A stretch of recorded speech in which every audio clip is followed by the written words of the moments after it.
ऐसन बा फील होता जियल मुश्किल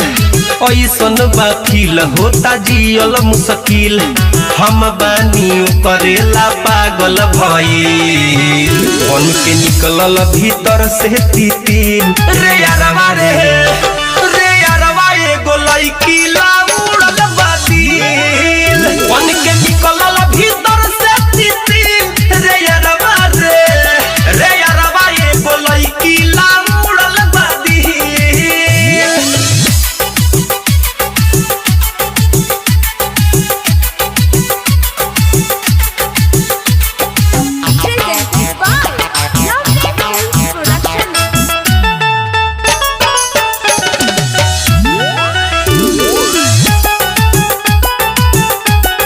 जब से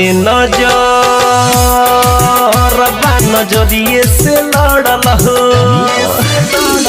तब से बेचैनी दिलवा के बढ़ल हो जब से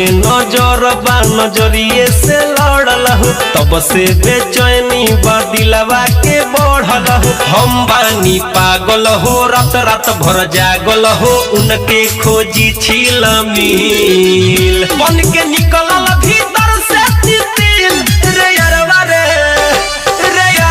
एगो लइकी ला उड़ल बातिल बन के निकलल भीतर से तितिल रे यारवा एगो लइकी ला उड़ल बातिल।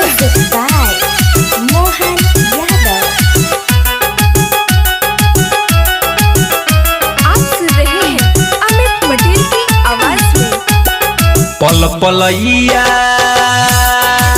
दो करे खालिया बता ओकरा सिवा कुछ नहीं भावता रे पल पलैया खाली ओकरे सतावता ओकरा सिवा कुछ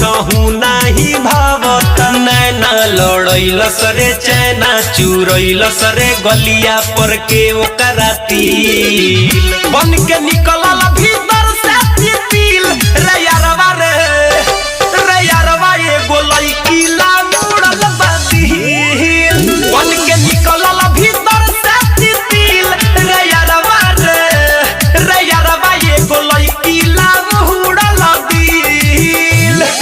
ऐसन बा फील होता जियल मुश्किल हम बानी करेला पागल भइल बन के निकलल भीतर से तितिल रे